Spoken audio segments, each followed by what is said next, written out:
Gorditas are simply small corn cakes that are fried on the outside, then split open and stuffed with either meat or cheese or a combination. And they come in lots of different styles, but today Brian's going to show us how to make its favorite. Yes, my favorite is absolutely from Las Cruces, New Mexico at Cyenne's Gorditas. Ooh.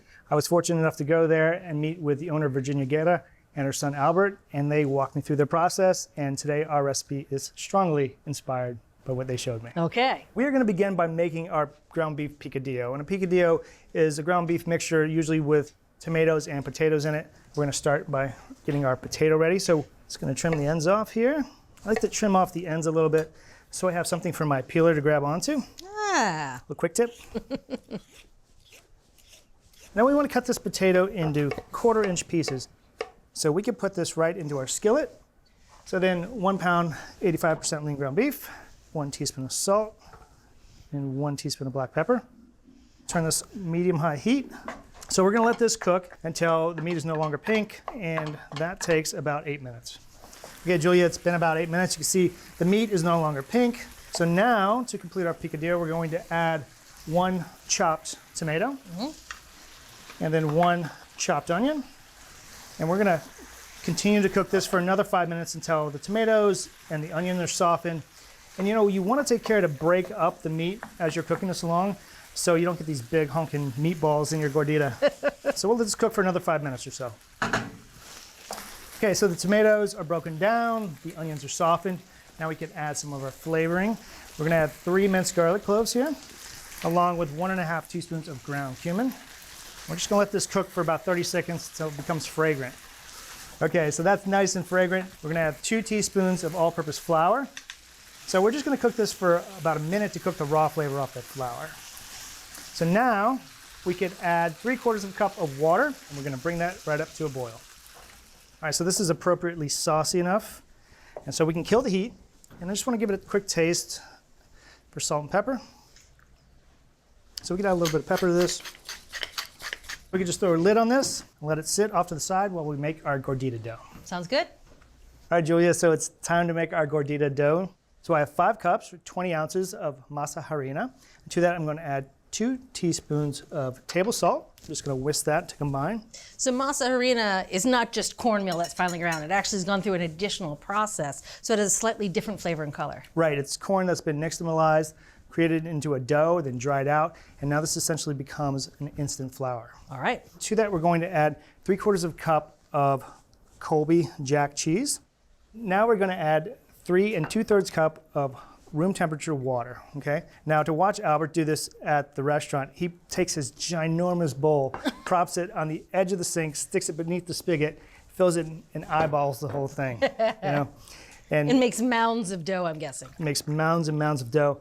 And I asked him, so do you have a recipe for this? He's like, no, I don't have a recipe. I just do it all by eyes it eyeball. every time. Yep. I love it. So you're just mixing those with your hand. You're just in there with your digits. Yeah, you got to get in there with your digits, get my knead going. So we're going to portion this out into 12 approximate half-cup portions. If you're weighing this with a scale, it's a little less than 4½ ounces each. So we're just going to portion it up. So I'm guessing Virginia didn't use a measuring cup. She just had the perfect scoop every time? It was actually really, really amazing to watch because, yes, every single gordita that she shaped was exactly the same size. It was all done by feel, by the way it felt in her hands, and it just blew my mind. We're going to keep on scooping our dough until we have all 12 of our portions. Okay, Julia, so we're all portioned out here. So we could take each one of these balls. You might want to wet your hands a little bit. All right. We're going to roll it into a smooth ball. If there's cracks in that, does that matter? Use a little bit of water, make it smooth. So it should be like this. Oh, well, mine doesn't look like that. I should keep going? Yeah, you keep going. I've done this a lot, so I was just. It seems like it would be the easy part. I stood next to a person who was an expert. So we'll continue rolling these balls until they're smooth. All right, Julia, so now it's time to press our gorditas. So we have our dough balls underneath this damp towel so they don't dry out. Makes so sense. you could take one of these. Okay. Thank you. So we have Ziploc bags here that we split on the sides to open them up so they're still hinged at the back here. And so as we start to press them, it'll keep them from sticking to our pie plate. Okay. We are going to use a glass pie plate here. And the benefit here, I'm sure you never thought of this, is that as we press it, that's right, you can see through it. And we can actually measure to when we get to a 4-inch diameter that we're after. That's very clever. All right. All right, I think that's pretty good. Okay. And then if they start to crack on the sides, Yeah, mine did a little. we're just going to use our wet hands and start to shape them a little bit. This helps you smooth out those edges. Oh, kind of like I do a burger. Yeah, exactly. So we could drop these onto a parchment-lined baking sheet, Okay. and we have another wet towel we're going to put on top to keep them from drying out. Okay, so we'll keep pressing and smoothing out our gorditas, and as we start to fill up the sheet, we'll put a second layer of parchment paper on top so we can start stacking them. Gotcha, 2 layers. All right, Julia, it's time to fry our gorditas. We have 1.5 quarts of vegetable oil that we brought up to 375 degrees. So we're gonna fry 4 at a time. So we can just gently slide them into our hot oil.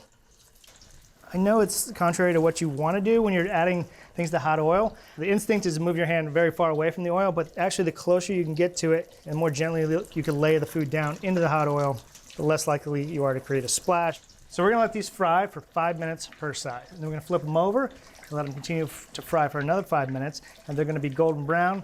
And the reason you need to fry them that long is not only for the color, but to also cook the inside of the gordita. Makes sense. All right, it's been 5 minutes, and we just wanna give our gorditas a little flip. Okay, we'll let those cook for another 5 minutes.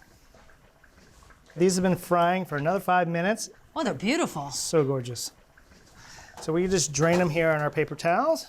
So we're gonna return the oil to 375 degrees and fry our gorditas in 2 more batches. Okay. So our gorditas have been cooling for 10 minutes. They're beautiful. We're just going to reheat our picadillo a little bit so it's nice and hot. So the way you cut into a gordita and to stuff it, you wanna insert the knife gently and start to cut it, a little sawing motion. You wanna look to go about 180 degrees around, and then you squeeze it.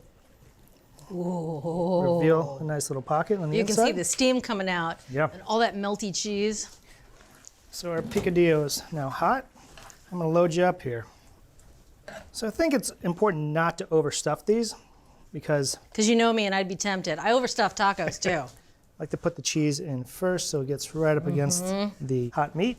All right, a little shredded iceberg lettuce, a few tomatoes, and Julia, I have hot sauce. I know you're a big fan of the hot sauce. I am. Yeah? Yes, thank you. That's good. Oh, I can't wait to try this. Cheers. All right, cheers.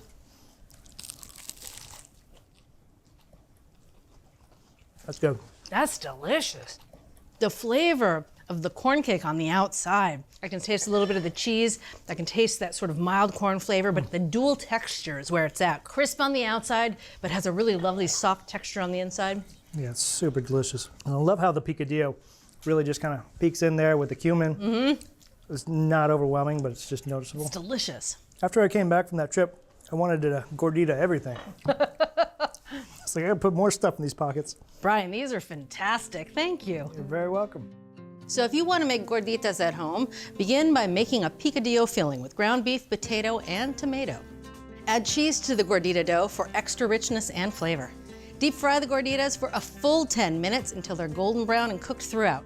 Then let them cool before splitting with a paring knife and stuffing. From Cook's Country, Brian's favorite Las Cruces style gorditas. These are amazing.